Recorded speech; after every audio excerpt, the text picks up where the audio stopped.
Political science में, comparative politics में एक टॉपिक है जो इंटरनेशनल रिलेशंस में भी पढ़ाया जा रहा है, ये पॉलिटिकल थियरी में भी पढ़ाया जा रहा है, ये कंपैरेटिव पॉलिटिक्स में भी पढ़ाया जा रहा है कि राज्य जो है, स्टेट जो है, वो क्या उसकी ताकत बढ़ी है, क्या स्टेट और पावरफुल हो गया है, क्या स्टेट जो है उसकी शक्ति, उसकी मिलिट्री पावर और बढ़ गई है, और अगर बढ़ गई है तो नागरिकों के जो अधिकार हैं क्या वो अधिकार नागरिकों को मिल रहे हैं, या लोगों के ऊपर, उनके ऊपर केस लादे जा रहे हैं, उनको जेल में डाला जा रहा है। तो ये एक सवाल है कि राज्य की ताकत और ह्यूमन राइट्स, है ना। आप लोग पॉलिटिकल साइंस, अगर आप लोगों को याद होगा तो जो लिबरल पॉलिटिकल थियरी जो होती है, कोई आपसे पूछेगा कि लिबरल पॉलिटिकल थियरी यानी उदारवादी सिद्धांत के मुताबिक राज्य क्या है, राज्य के बारे में आप क्या समझते हैं, तो सबसे पहली बात आप याद रखिएगा कि लिबरल पॉलिटिकल थियरी, लॉक को ले लीजिए, तो लिबरल पॉलिटिकल थियरी में राज्य जो है एक नेसेसरी ईवल है। क्या है वो? अब आप कहेंगे नेसेसरी ईवल का क्या मतलब है? मतलब ये है कि राज्य की जरूरत भी है हमें, क्योंकि वो एक नेसेसिटी है, लेकिन इसके साथ साथ राज्य जो है एक ईवल भी है, मतलब एक शैतान भी है, एक खतरा भी है। तो आप कहेंगे अरे ये क्या मतलब हुआ कि राज्य हमें चाहिए भी और राज्य हमारे लिए खतरा भी है? वो इसलिए चाहिए कि जो राज्य जो है, ये राज्य की हमें ज़रूरत पड़ती है, क्योंकि अगर राज्य नहीं होगा तो इंसान फिर स्टेट ऑफ नेचर में चले जाएंगे, है ना। राज्य नहीं होगा तो लोगों की प्रोटेक्शन का कौन ख्याल रखेगा, राज्य नहीं होंगे तो एक पॉलिटिकल सोसाइटी के बारे में आप कैसे सोच सकते हैं। तो एक राज्य की तो ज़रूरत है, लेकिन इसके साथ ये भी राज्य के बारे में सोचा गया है कि चूंकि सत्ता, हुकूमत के पास पावर बहुत ज़्यादा होती है, तो कई बार क्या करता है, इंडिविजुअल को मतलब उसको दाबने की कोशिश करता है, नहीं उसको मसलने की कोशिश करता है ना।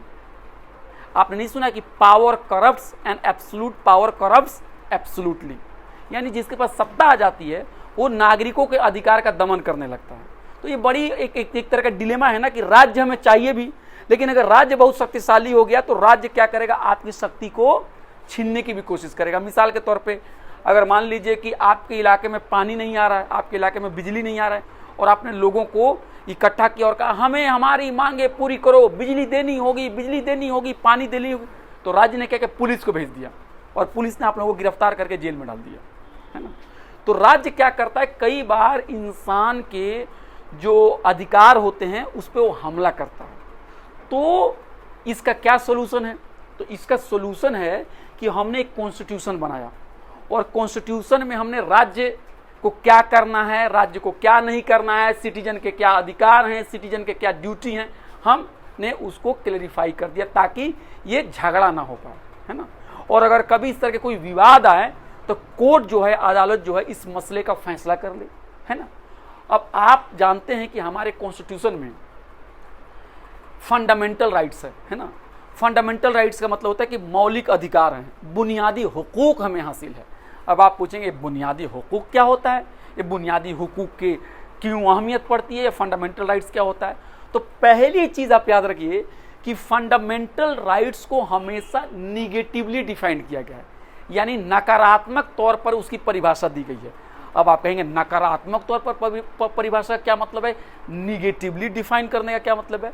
मतलब ये कि राज्य क्या क्या नहीं करेगा, यही हमारा फंडामेंटल राइट्स का हिस्सा है। जैसे राज्य किसी भी इंसान को जाति, धर्म, लिंग के आधार पर भेदभाव नहीं करेगा, है ना। वो नहीं कर सकता। अगर मैं स्टेट है और उसने कहा कि इस कॉलेज के अंदर में वही बच्चे पढ़ेंगे जो दिल्ली के होंगे, और जो दिल्ली के बाहर से आएंगे उनको नहीं एडमिशन मिलेगा, तो ये भेदभाव क्या हुआ कि नहीं हुआ? क्षेत्र के आधार पर भेदभाव हुआ। फिर राज्य ने कहा अच्छा इस इलाके में वही लोग पढ़ के आएंगे जो देखने में अच्छे होंगे। तो ये एक तरह का रेसिज्म हुआ कि नहीं हुआ रेसिज्म? क्योंकि सब अच्छे होते हैं, है ना, सब अच्छे होते हैं। इस क्लास में एक ही जाति के लोग पढ़ेंगे, दूसरी जाति के लोग नहीं पढ़ेंगे, तो ये भी तो रेसिज्म हो गया, ये भी एक तरह का कास्टिज्म हो गया। इस क्लास में जो हैं बिल्कुल महिलाएं नहीं पढ़ेंगी, सिर्फ लड़के ही पढ़ेंगे, ये भी तो एक तरह का जेंडर के आधार पर भेदभाव हो गया।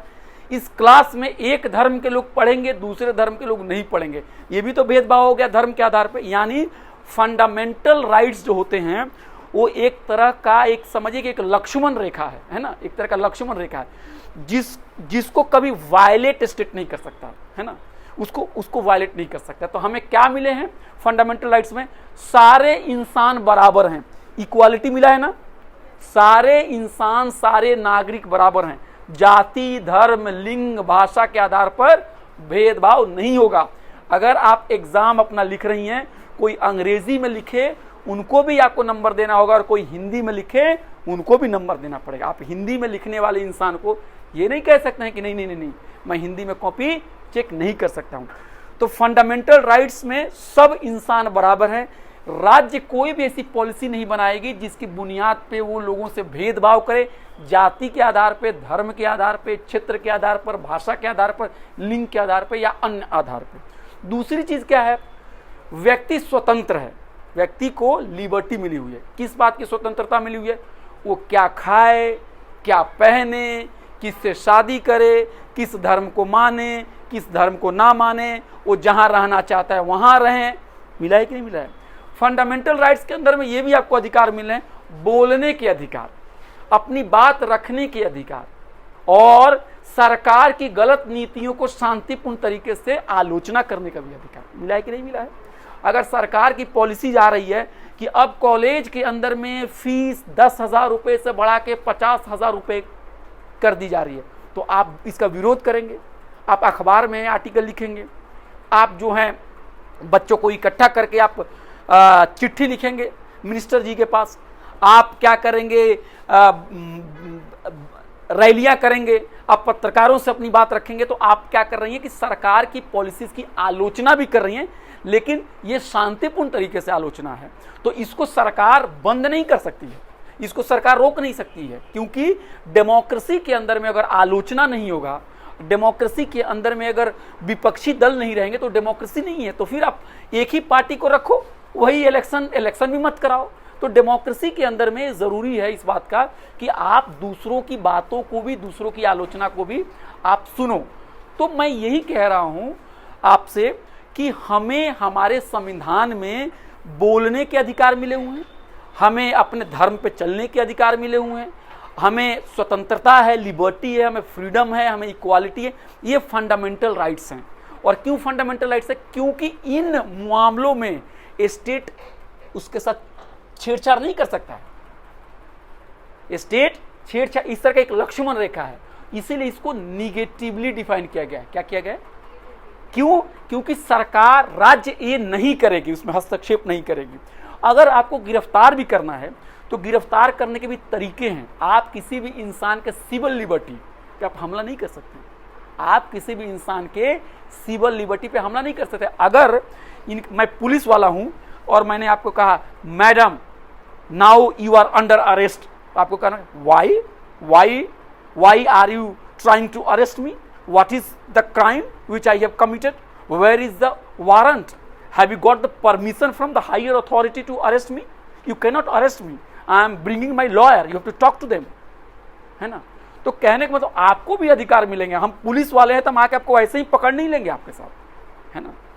तो क्या है कि किसी भी लोकतंत्र के अंदर में व्यक्तियों को फंडामेंटल अधिकार मिले हुए हैं, लेकिन ये भी बात है जो सत्ता में बैठे हुए जो लोग हैं वो कई बार उनको लगता है कि अगर हमने राज्य की सुरक्षा को नहीं बढ़ाया, राज्य की सुरक्षा को मजबूत नहीं किया तो क्या होगा, सिक्योरिटी का प्रॉब्लम आ जाएगा, है ना। फिर राज्य जो है उसके अस्तित्व पे सवाल पैदा हो जाएंगे। तो मैंने फंडामेंटल राइट्स की बात इसलिए बताई कि आप देखेंगे कि 20वीं सेंचुरी में राज्य जो है उसकी ताकत बहुत ज़्यादा बढ़ गई है। राज्य जो है हथियारों का होड़ कर रहा है। राज्य बहुत ज़्यादा पैसा आर्म्स और मिलिट्री पे खर्च कर रहा है। राज्य बहुत ज़्यादा पैसा जो है वो आर्मी और पुलिस पे खर्च कर रहा है। और कहीं ना कहीं राज्य की जो ताकत बढ़ रही है, बिल्कुल है ना, ये कहीं ना कहीं इंडिविजुअल की जो लिबर्टी है उसके लिए कहीं ना कहीं एक खतरा पोज कर रहा है ना। और कहीं ना कहीं ह्यूमन राइट्स का वायलेशन भी हो रहा है। ह्यूमन राइट्स का वायलेशन भी हो रहा है। आप अगर सवेरे आप देखते होंगे कि आपकी ज़िंदगी में कितनी बार आपको चेक इन होती है, आपका जहाँ जाती है वहाँ पे आपको चेक किया जाता है। 1 second madam, security checkup. 1 second madam, please show me your card. Yes yes, identity card. Where is your Aadhaar card, where is your identity card. तो आप देख रहे हैं कि हमारे कॉन्स्टिट्यूशन में या डेमोक्रेटिक कॉन्स्टिट्यूशन में हमें तो फ्रीडम मिला हुआ है, हमें तो फंडामेंटल राइट्स मिला हुआ है। और वो फंडामेंटल राइट्स ऐसा है जिसे राज्य छीन नहीं सकती है। अगर राज्य छीन ले तो लोकतंत्र नहीं हुआ। लेकिन दूसरी तरफ आप ये भी देख रहे हैं कि राज्य सुरक्षा के नाम पर बहुत सारे ऐसे ऐसे कानून ला रही है, बहुत सारे ऐसे ऐसे रूल्स ला रही है, जिसकी वजह से आपके जो अधिकार हैं वो कहीं ना कहीं वो अधिकार क्या हो जा रहा है, उसका हनन हो रहा है ना। तो ये बहुत बड़ा एक चैलेंज है 20th सेंचुरी में, 21st सेंचुरी में पॉलिटिकल साइंटिस्ट के लिए, कि कैसे व्यक्तियों के स्वतंत्रता के अधिकार, व्यक्तियों के फंडामेंटल राइट्स, कैसे सिविल लिबर्टीज को बचाया जाए। क्यों? क्योंकि आज राज्य जो है बहुत ही ताकतवर हो गया है। राज्य जो है उसकी खर्चे जो हैं वो मिलिट्री, वो आर्म्स पे बहुत बजट उसका बढ़ रहा है। और सुरक्षा के नाम पे और जो कह रहे हैं बहुत सारे क्राइम को रोकने के नाम के रोज नए नए कानून ला रहा है। और जिस कानून की वजह से क्या होता है कि लोगों की जो जिंदगी है, लोगों की जो लिबर्टी है, उस पर कई बार वो क्या हो रहा है, वो कटेल हो जा रहे हैं, उसमें कई बार उसमें इरोजन हो जा रहे हैं। यही कंट्राडिक्शन है जो हम लोगों को आज पढ़ना है। तो आज का जो टॉपिक है ये है militarism, arms race and arms control. Militarism आप समझते ही ना, मिलिट्री समझते, सैन, फौज, आर्म्स रेस यानी राज्य जो है वो मिलिट्री पे बहुत ज़्यादा पैसा खर्च कर रहा है, बजट बहुत ज़्यादा उसका हिस्सा उसमें जा रहा है। और जो ये सिक्योरिटी के नाम पे आप देखेंगे कि क्या हो रहा है कि राज्य की ताकत जो है वो काफ़ी बढ़ते चली जा रही है। और सिक्योरिटी को बिल्कुल सेक्रोसेंट बनाया गया है, सिक्योरिटी को एक सेक्रेट बनाने की कोशिश की जा रही है। और आप देखेंगे कि ये सब कुछ क्यों हो रहा है, एक थ्रेट के नाम पे हो रहा है। ये सारी चीज़ें, इतना ज़्यादा पैसा जो है वो मिलिट्री पे और सर्वेलेंस पे और सीसीटीवी कैमरा पे और नागरिकों के ऊपर निगरानी रखने के लिए सब कुछ जस्टिफाई किया जा रहा है। किसके नाम पे? खतरा, सेफ्टी, खतरा रोकना है, आपकी सेफ्टी बढ़ानी है। अब आप देखेंगे, आप अपने कॉलेज के गेट पे आती हैं तो आपसे कहा I card madam, I card. Sir ये बैग के अंदर में, निकालिए। सर आज मैं भूल गई, मैं तो रोज ही आती हूँ। नहीं उससे मतलब नहीं, आई कार्ड दिखाओ। अब पता चल रहा है नहीं, आप अपने घर पे फोन करो, मंगाओ उनको, अपने भाई से बुला के लाओ। तो क्या हो रहा है कि आप रोज कॉलेज के अंदर में आ रही हैं, लेकिन क्या समझा जा रहा है कि नहीं, कोई बगैर आई कार्ड के कॉलेज के अंदर में दाखिल हो जाएगा तो एक खतरा हो जाएगा। तो एक खतरा का भी, एक थ्रेट का भी डिस्कोर्स जो है वो चल रहा है। और आप बताइए सिक्योरिटी का क्या मतलब होता है? सिक्योरिटी का क्या मतलब होता है, बोलिए? सिक्योरिटी का मतलब होता है एब्सेंस ऑफ थ्रेट। क्या होता है सिक्योरिटी का मतलब? एब्सेंस। हाँ, खतरा नहीं है ना, खतरा नहीं है तभी तो सिक्योरिटी है। तो एक खतरा भी पैदा किया जा रहा है, खतरा को भी बहुत खतरा बताया जा रहा है ना। एक खतरा को और बढ़ा के बताया जा रहा है, खतरा। क्योंकि अगर खतरा का डिस्कोर्स नहीं चलेगा, अगर थ्रेट का डिस्कोर्स नहीं चलेगा तो क्या होगा, सिक्योरिटी के लिए रास्ते नहीं खुल पाएंगे। तो आप देखेंगे कि ये जो खतरे हैं वो हमेशा दिखाया जा रहा है कि कुछ नॉन स्टेट एक्टर्स हैं। नॉन स्टेट एक्टर्स को कई बार क्या होता है कि हमें खतरा दिखाया जाता है, लेकिन कभी आपने सोचा है, एक बहुत ही इंटरेस्टिंग चीज है, एसिमेट्रिकल पावर रिलेशन। राज्य जो है वो किसका खतरा दिखाता है? कुछ क्रिमिनल्स का, कुछ तथाकथित जो हिंसा करने वाले लोगों का खतरा दिखाता है। लेकिन आपने कभी सोचा है राज्य की कितनी ताकत है? तो स्टेट क्या करता है, स्टेट इस बात को नहीं दिखाता है कि हमारे पास कितनी पुलिस है, आर्मी है, हथियार है। वो जो नॉन स्टेट एक्टर है उन्हीं को खतरा बार बार दिखाता है। नहीं, क्यों दिखाता है? ताकि उसको एक लेजिटिमेसी मिले, वो और ज़्यादा सिक्योरिटी के नाम पे नागरिकों को कि उसकी जांच पड़ताल करे, उसको देखे, उसके ऊपर सर्विलेंस रखें, उसके ऊपर डेटा ले, उसके ऊपर। आजकल देखिए हर वक्त आपको क्या होता है, अगर आप कॉलेज में आती हैं कितनी बार आपसे पूछा जाता है अपना आधार कार्ड दो, अपना ये फॉर्म जमा करो, तो ये फॉर्म जमा करो। क्यों? हमें नागरिकों के बारे में डेटा चाहिए, हमें नागरिकों के बारे में और जानकारी चाहिए। तो आप देखोगे कि स्टेट जो है वो हमेशा नागरिकों के बारे में जानकारी इकट्ठा करने की कोशिश करता है। इसलिए आप देखेंगे कि 21st सेंचुरी में एक सिक्योरिटी स्टेट भी पैदा हुआ है, एक सिक्योरिटी स्टेट भी राइज हुआ है, जहां पर राज्य जो है वो बहुत ही ताकतवर हो गया है और वो हमेशा नागरिकों के बारे में जानकारी इकट्ठा कर रहा है, नए नए कानून ला रहा है, पुलिस और आर्मी पर बजट बहुत ज़्यादा लगाया जा रहा है। और आप देखेंगे कि सर्विलेंस बहुत ज़्यादा बढ़ गया, मोर एंड मोर सर्विलेंस। हर जगह सीसीटीवी कैमरा है, हर जगह आपको कार्ड दिखाना है, केवाईसी बैंक के अंदर में कराना है, हर वक्त कार्ड दिखाओ, कार्ड दिखाओ, कार्ड दिखाओ, होता है कि नहीं होता है?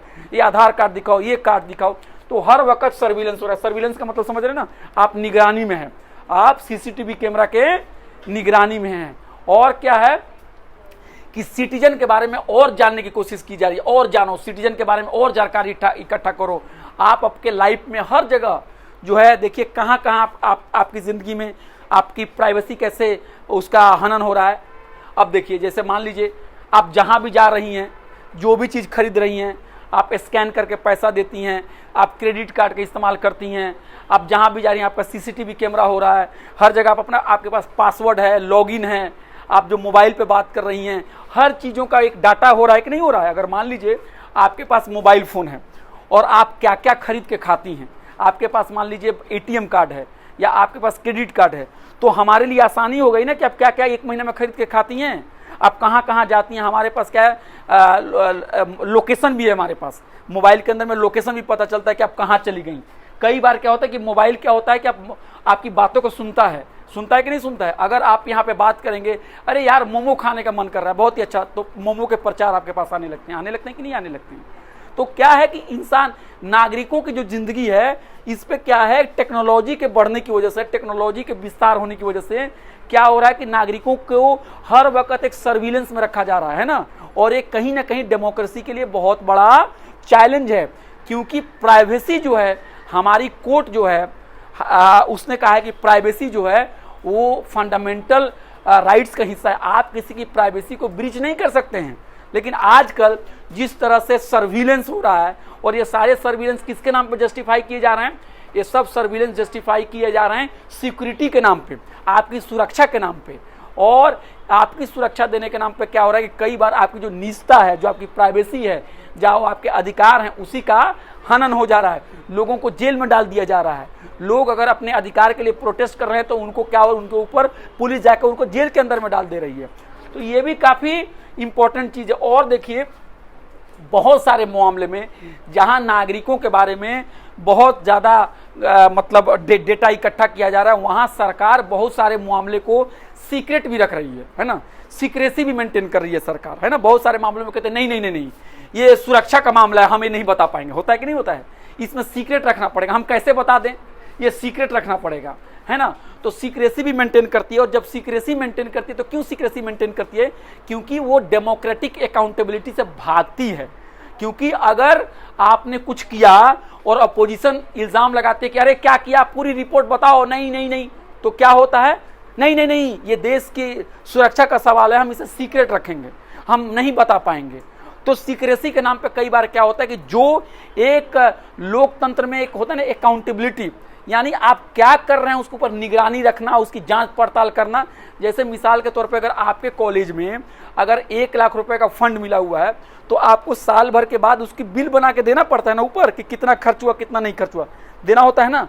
तो इसको हम कहते हैं अकाउंटेबिलिटी। क्या पाया, क्या खर्च किया, क्या बचा, ये दिखाना होता है।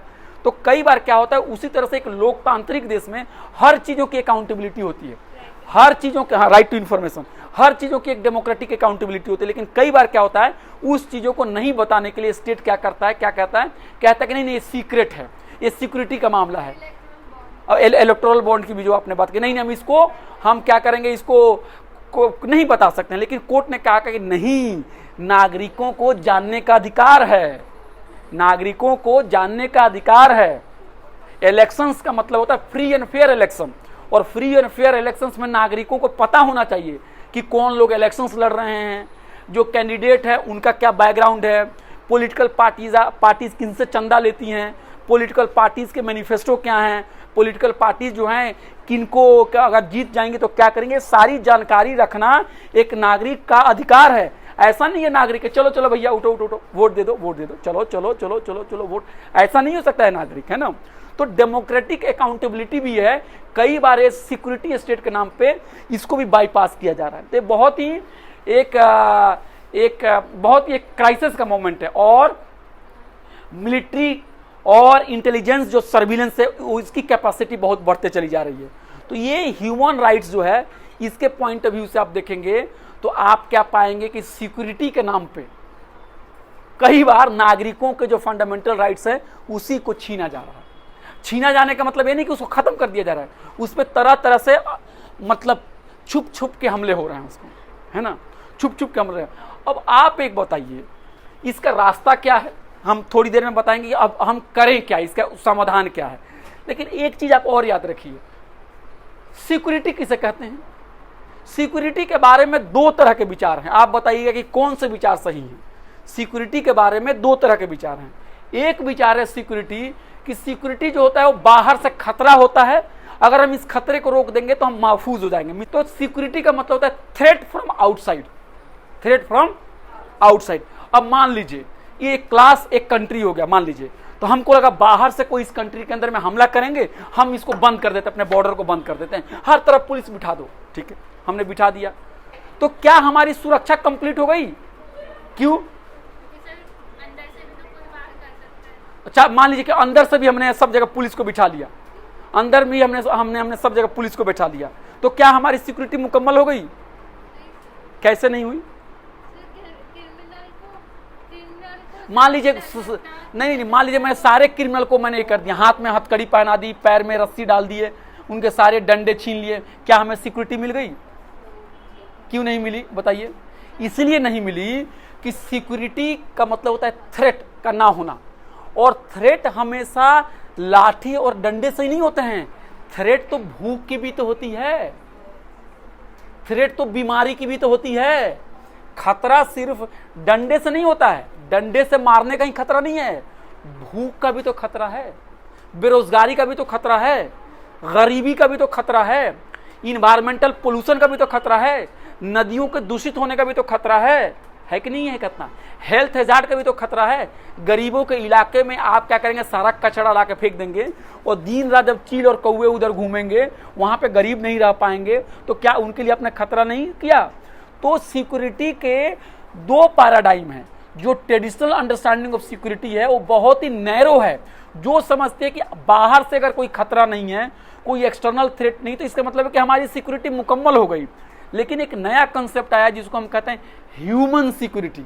अगर सुरक्षा को कंप्लीट बनाना है तो हमें सिर्फ ट्रेडिशनल तरीके से सुरक्षा को नहीं देखना होगा, हमें ह्यूमन सिक्योरिटी के तौर पर भी देखना होगा, जहां पे हम व्यक्तियों को सिर्फ ये ना समझे कि हाँ हमने कुछ पुलिस और मिलिट्री और आर्मी बढ़ा दी तो इनकी सुरक्षा मिल गई, बल्कि हमें व्यक्तियों के उनके खाने, उनके जिंदगी, उनके जीवन, नदियों को साफ रखने, पर्यावरण को साफ रखने, इन्वायरमेंट को साफ रखने, और जो नेबरिंग कंट्री हैं उनके साथ मित्रता भी नहीं करेंगे, उनके साथ दोस्ती भी नहीं करेंगे, तब भी सिक्योरिटी नहीं हो सकती है। क्योंकि सिर्फ हथियारों के होड़ से सिक्योरिटी हो सकती है। हम मान लीजिए कंट्री ये हैं, हमने 5 लाठियां इकट्ठा कर लिया, हमने कहा अच्छा मेरे पड़ोसी के पास तो 4 लाठियां थी, अब मुकाबला होगा तो हम जीत जाएंगे।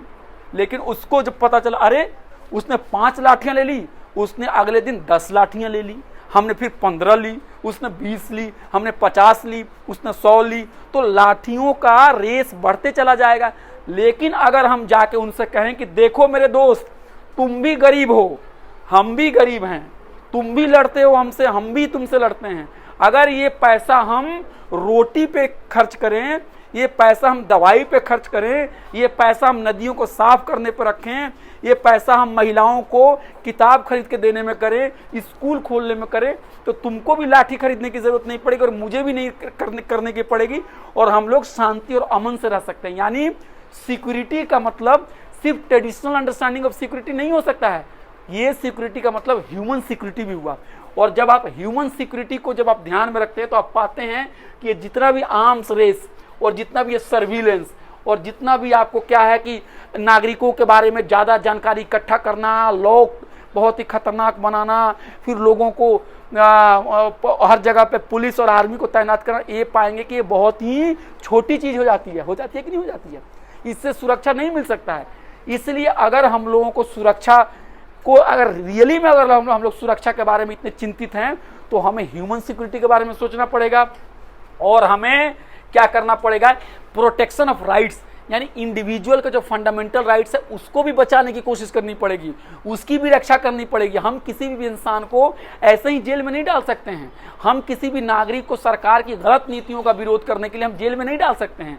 और हमें सिविल सोसाइटी को भी वाइब्रेंट करना पड़ेगा। सिविल सोसाइटी अगर वाइब्रेंट होगी तो सिविल सोसाइटी का मतलब समझते हैं नागरिक समुदाय, नागरिक समाज। अगर नागरिक समाज मजबूत होगी तो क्या होगा कि सरकार की कभी मनमानी चलेगी तो उसके विरोध करने के लिए आएंगे।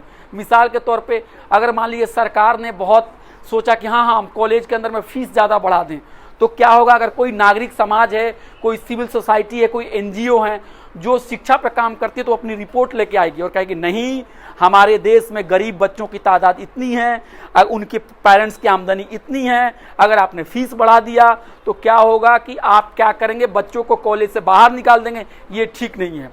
तो अगर हमारे पास अगर वाइब्रेंट यानी ताकतवर सिविल सोसाइटी होगी तो कई बार राज्य जो अपने जोर जबरदस्ती करता है उस पर एक चेक एंड बैलेंस का काम करता है। उसी तरह हमें प्रेस भी चाहिए, मीडिया भी हमें बहुत ही चौकन्ना चाहिए। ऐसा मीडिया नहीं चाहिए जो ताकतवर लोगों की बात करे, मगर ऐसा मीडिया चाहिए जो गरीबों की बात करे, जो ह्यूमन राइट्स की बात करे, जो कमज़ोरों की बात करे, जो दोस्ती और मित्रता की बात करे। और हमें इंटरनेशनल ऑर्गेनाइजेशन को भी मजबूत करने की ज़रूरत है, क्योंकि अगर हम इंटरनेशनल ऑर्गेनाइजेशन को मजबूत नहीं करेंगे तो क्या होगा, एक देश ताकत बढ़ाएगा, फिर उसकी देखा देखी में दूसरे देश ताकत बढ़ाएंगे, फिर ये सिलसिला चलता रहेगा और फिर लड़ाई और झगड़े के लिए रास्ते खुल जाएंगे। लेकिन अगर इंटरनेशनल ऑर्गेनाइजेशन, यूनाइटेड नेशंस और इस तरह के ऑर्गेनाइजेशन को और मजबूत किया जाए, उनकी कमियों को दूर किया जाए, तो क्या होगा, उनकी कमियों को जब दूर किया जाएगा तो युद्ध नहीं हो पाएंगे। क्योंकि कई बार युद्ध जो होता है वो दिमाग से होते हैं, कई बार युद्ध जो होता है उसकी शुरुआत दिमाग से होती है ना, ब्रेन में सबसे पहले वार के बारे में जो होता है ना ये बात आती है। तो अगर इंसान चाहे अगर वार नहीं होने के लिए, बातचीत करने के लिए, डायलॉग करने के लिए, तो उसके झगड़े सुलझ सकते हैं। क्योंकि कोई भी युद्ध कभी भी किसी चीज का सोल्यूशन नहीं रहा है, युद्ध के बाद भी डायलॉग होते हैं। तो युद्ध से पहले ही डायलॉग कर लो, इतने लोगों को मार के डायलॉग करने से क्या मिलने वाला है ना। कहीं पर भी दुनिया में युद्ध हुए हैं, जब से ह्यूमन सिविलाइजेशन है तब से आप देखेंगे कितने सालों से युद्ध हो रहे हैं, लेकिन कोई भी युद्ध जो है वो कोई रास्ता नहीं है। अगर इनकी लड़ाई अगर इनसे होगी, आपका क्या नाम है? अनुष्का, और आपका अंशिका। अनुष्का और अंशिका के बीच में अगर लड़ाई हो गई तो दोनों ने एक दूसरे को पीट दिया, अंत में आखिर में हम लोग को आके झगड़ा को खत्म ही करना होगा और कहना कि अच्छा क्या बात है, आपस में बात कर लो।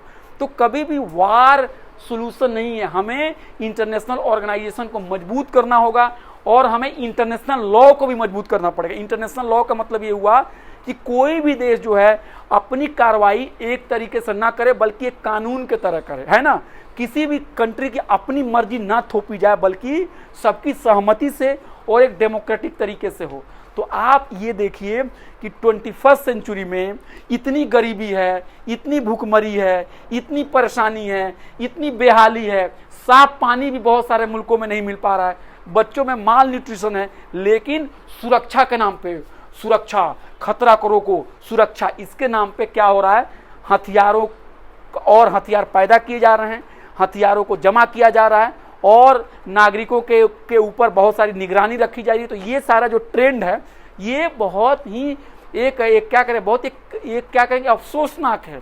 ये डेमोक्रेसी के लिए एक बहुत बड़ा चैलेंज है और आप जैसे पॉलिटिकल साइंटिस्ट को इस बातों को ध्यान से समझना होगा और हम लोगों को एक पीस के लिए, शांति के लिए, लोगों के अधिकार के लिए, लोगों के सुख चैन के लिए हमें काम करना होगा और हमें बताना होगा कि हथियार का होड़, मिलिटरिज्म, ये सब चीज़ें शांति स्थापित नहीं कर सकती है।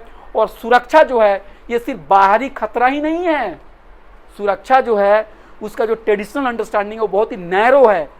जब तक सुरक्षा यानी सिक्योरिटी की अंडरस्टैंडिंग को वाइडर नहीं किया जाएगा, जब तक सुरक्षा की अंडरस्टैंडिंग में ह्यूमन सिक्योरिटी की बात नहीं की जाएगी, तब तक सुरक्षा की बात करना बहुत ही बेमानी है। क्योंकि इंसान जितना ज़्यादा उनको नुकसान बाहर के हमले से नहीं हुआ है, उतना ज़्यादा नुकसान इंसान की भूखमरी, बेरोजगारी, इन्वायरमेंटल पोल्यूशन की वजह से हो रहे हैं। इसलिए ह्यूमन सिक्योरिटी को भी हमें काफ़ी ध्यान देना है। और हमें जो सर्विलेंस हो रहा है, नागरिकों के अधिकार पे जो हनन हो रहा है, इसको भी समझने की ज़रूरत है। और हमें ये भी समझने की ज़रूरत है कि कुछ वेस्टेड इंटरेस्ट है जो बार बार एक थ्रेट का माहौल बना रहे हैं। इससे हमें निकल के हमें आपसी प्रेम भाईचारे के लिए काम करना होगा। तो ये था आज मेरा लेक्चर आपको सिक्योरिटी स्टेट के बारे में, सर्विलेंस स्टेट के बारे में। तो आपके एग्जाम में कुछ इस तरह के सवाल आ पाएंगे कि ग्लोबलाइजेशन के दौर पे स्टेट जो है किस तरह से उसका नेचर बदल गया है, स्टेट कैसा हो गया है, सिक्योरिटी स्टेट से आप कैसे समझते हैं, क्या सिक्योरिटी स्टेट नागरिकों के अधिकार के ऊपर एक तरह का एक चैलेंज पेश कर रहा है, ह्यूमन राइट्स से आप क्या समझते हैं, ह्यूमन राइट्स और सिक्योरिटी स्टेट में क्या किसी तरह का टेंशन है, क्या इंटरनेशनल ऑर्गेनाइजेशन को कैसे मजबूत बनाने की ज़रूरत है, पीस बिल्डिंग के लिए क्या और करने की ज़रूरत है। इस तरह के जो भी सवाल आएंगे, जो आज मैंने कुछ बताया, आपके लिए ये जो लेक्चर है वो हेल्पफुल हो सकता है। अगर अब आप लोगों के कुछ सवाल हैं तो पूछिए।